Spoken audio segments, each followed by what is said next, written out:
Olá, bem-vindos à nossa análise focada de hoje. Vamos mergulhar na legislação tributária de Goiás. Temos um material aqui para a gente explorar e vamos nos concentrar nos pontos-chave: benefícios fiscais, regras de parcelamento, o crédito especial para investimento, diferimento e, claro, a nota fiscal eletrônica, a NFE. Nosso objetivo é simplificar um pouco essas regras, sabe? Destacar o essencial para quem lida com isso no dia a dia, ou estuda o assunto, ou só quer entender melhor mesmo. Vamos lá? Para começar, o que a legislação de Goiás considera exatamente um benefício fiscal? É só um desconto? É um pouco mais conceitual que isso. Pelo Código Tributário Estadual, o artigo 39, especificamente, define como um subsídio do Estado. Basicamente, é o Estado abrindo mão de receber o ICMS, total ou parcialmente, sabe, para incentivar alguma atividade ou operação futura. Entendi. Uma renúncia de receita para estimular algo. E essa prática de dar incentivos, ela tem a ver com aquela competição entre os estados, né? Exatamente. Isso conecta diretamente com o que a gente chama de guerra fiscal. Os estados disputam investimentos e oferecer vantagens tributárias é, assim, uma ferramenta comum. Por isso mesmo, a Constituição e a Lei Complementar 2475 são bem claras. Para conceder ou revogar benefício de ICMS, precisa de uma decisão conjunta. Todos os estados e o DF têm que concordar, lá no CONFAAS, por meio de convênios. O artigo 40 do CTE goiano reflete isso. Faz sentido, para ter um controle.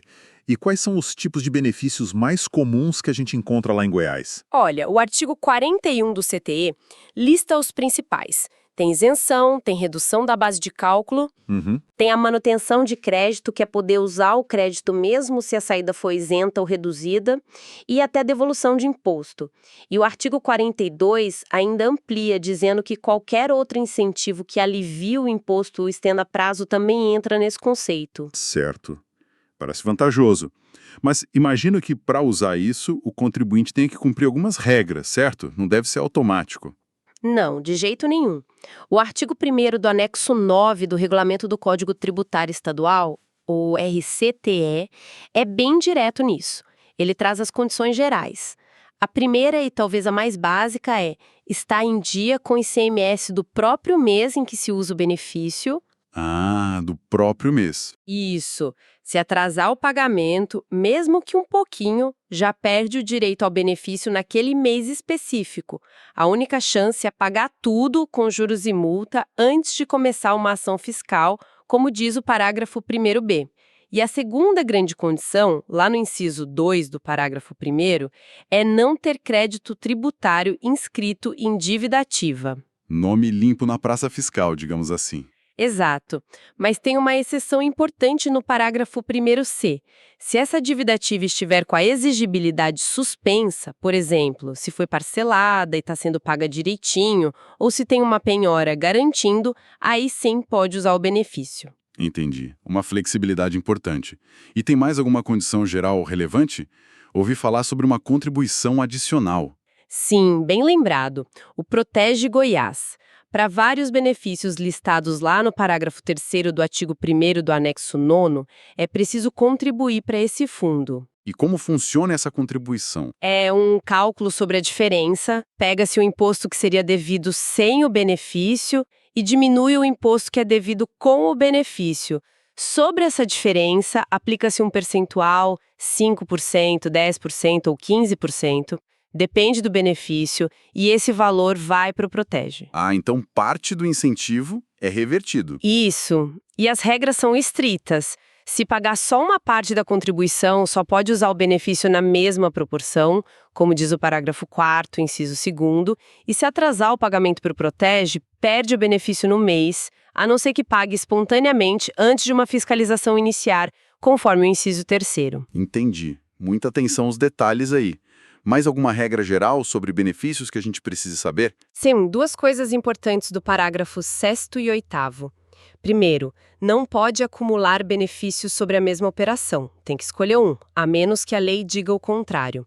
Segundo, Muito cuidado com operações interestaduais com alíquota de 4%. Aquelas de produtos importados. Essas mesmas. A regra geral, segundo o parágrafo 8º, é que não se aplicam benefícios de redução de base de cálculo ou crédito outorgado para elas, só se a lei do benefício específico permitir expressamente. E, claro, o artigo 43 do CTE reforça: ter benefício não dispensa de cumprir as obrigações acessórias como emitir nota, entregar declaração, etc. Ok, ficou claro. Benefício fiscal exige muita organização e cumprimento de regras. Mudando um pouco de assunto.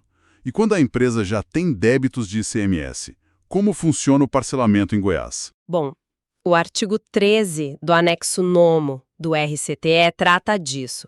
Ele permite parcelar o crédito tributário de ICMS. A regra geral é em até 60 parcelas, mensais e consecutivas. Isso inclui até aquela parte da dívida que não está sendo discutida em processo.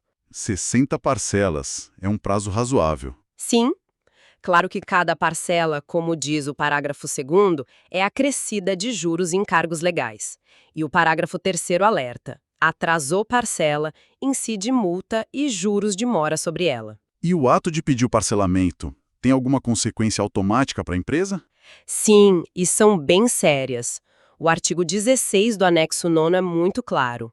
O simples pedido de parcelamento, mesmo antes de ser aprovado, já significa duas coisas.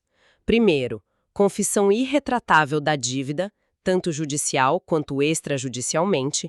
Segundo, renúncia a qualquer defesa administrativa e desistência de recursos já feitos sobre aquele débito. Nossa, quer dizer, ao pedir para parcelar, a empresa basicamente admite que deve e abre mão de discutir. Exatamente isso. É uma decisão com efeitos definitivos sobre o direito de defesa daquele crédito específico. Pesado.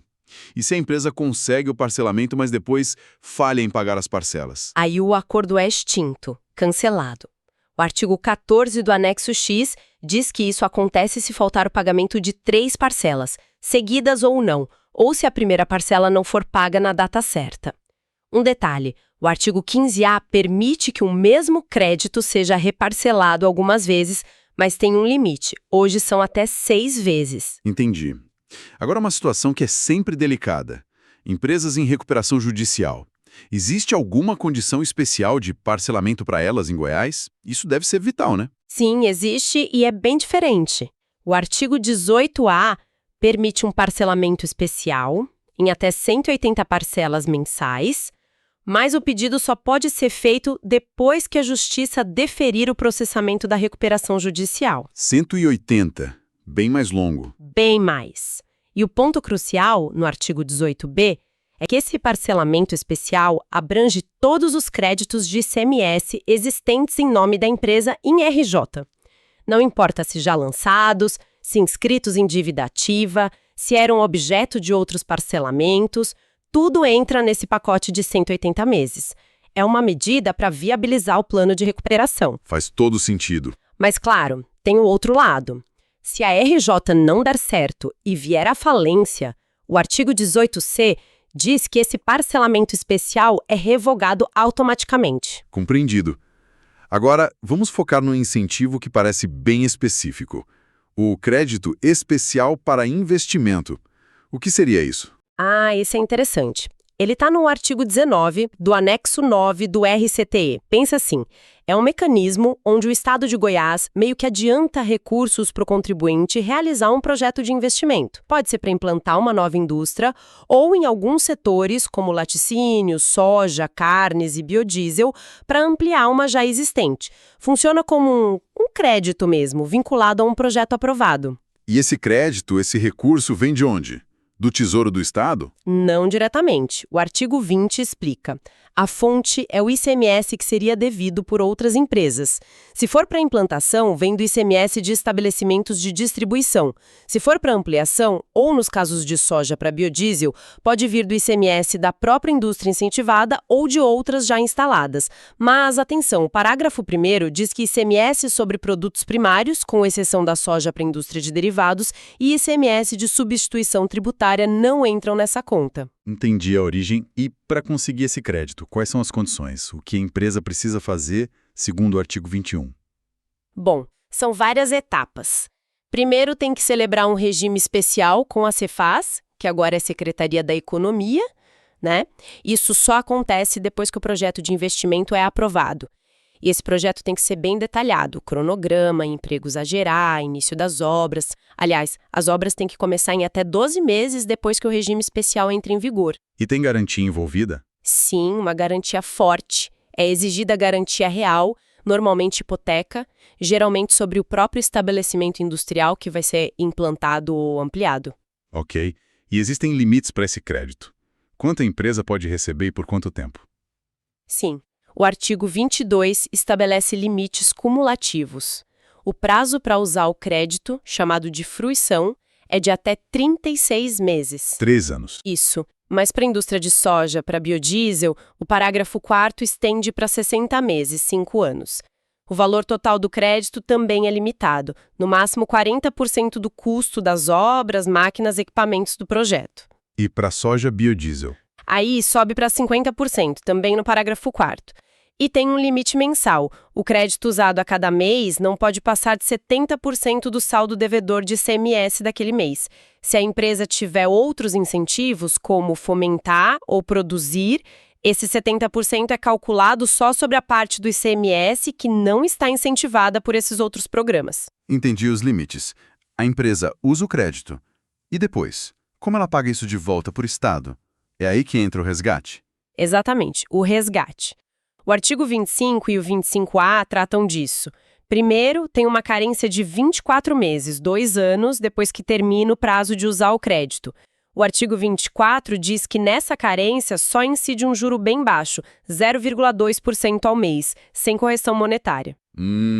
Depois da carência, a empresa tem que pagar, pode ser em até 60 parcelas mensais, aí sim, atualizadas e com esse juro de 0,2%, ou pode pagar tudo de uma vez. O prazo final para quitar tudo é 31 de dezembro de 2022. Mas o ponto que chama muita atenção está no artigo 25A, sobre o pagamento antecipado ou em parcela única. Se a empresa fizer isso, o valor a pagar é só 20% do crédito que ela utilizou. Só 20%? Nossa! Pois é. Os outros 80% são considerados subvenção para o investimento. O parágrafo 3º diz que esse valor tem que ser incorporado ao capital social da empresa, não pode virar lucro distribuído, é um incentivo muito forte. E tem um detalhe no parágrafo 4º.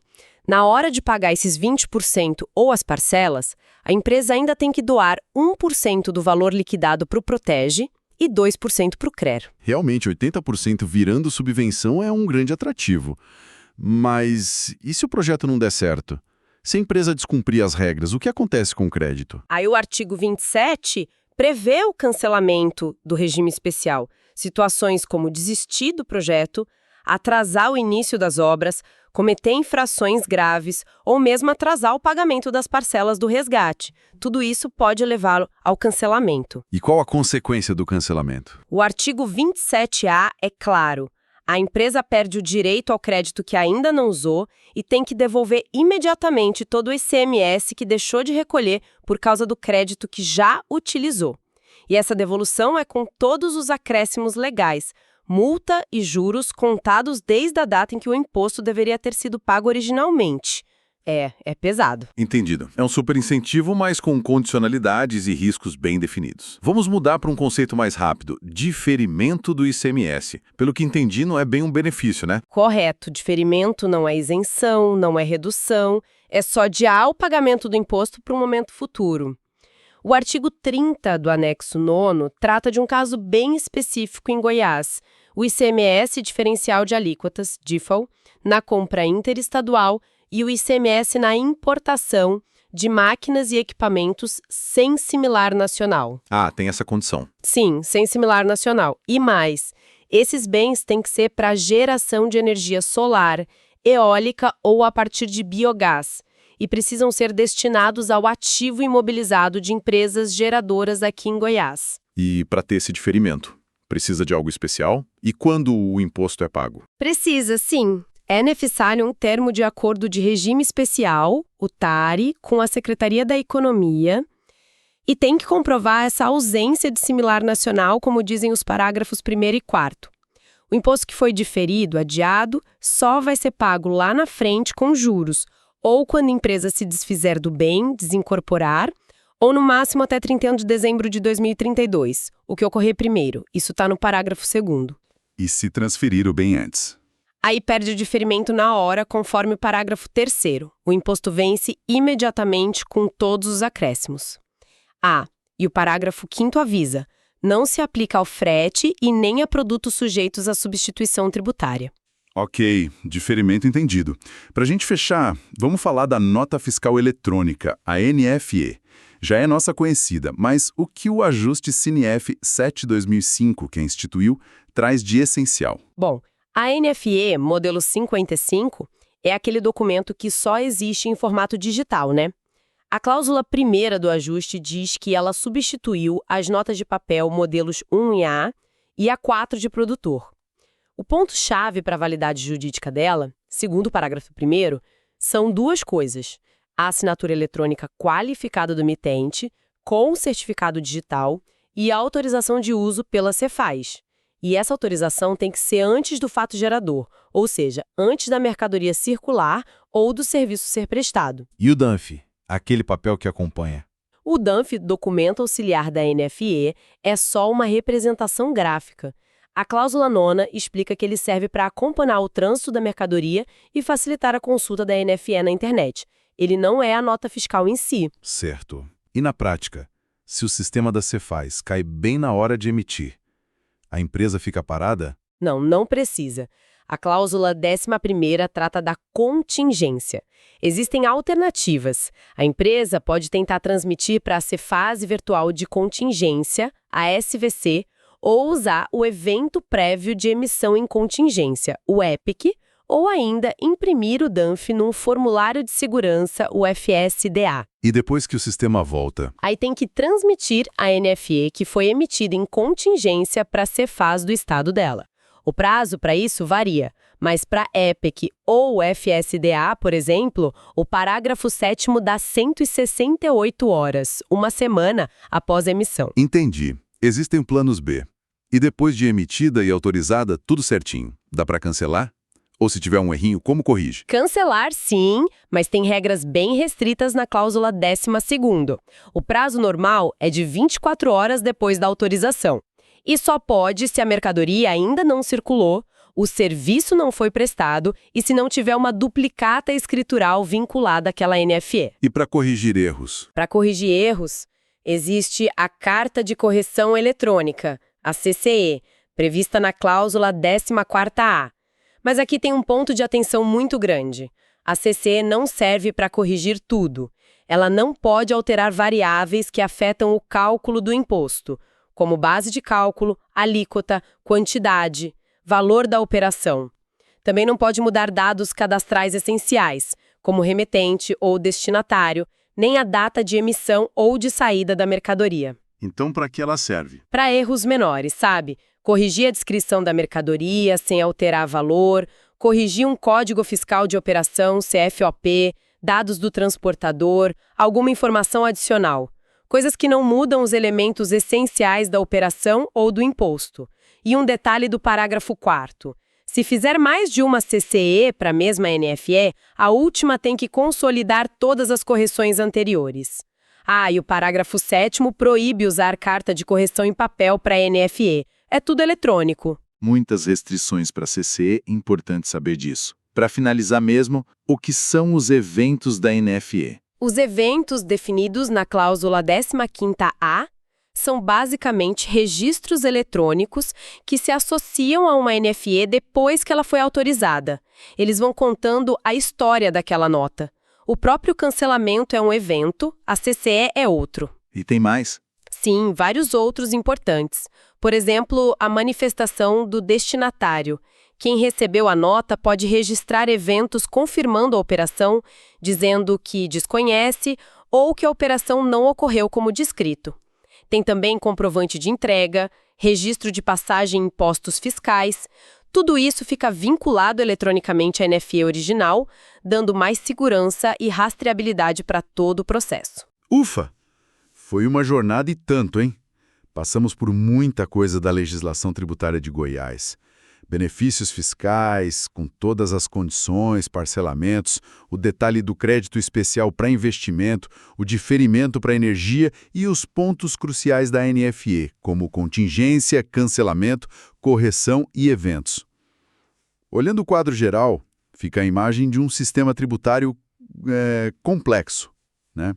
Cheio de regras específicas, mas que também tenta criar mecanismos de incentivo e de regularização. Exatamente. É um sistema com muitas nuances.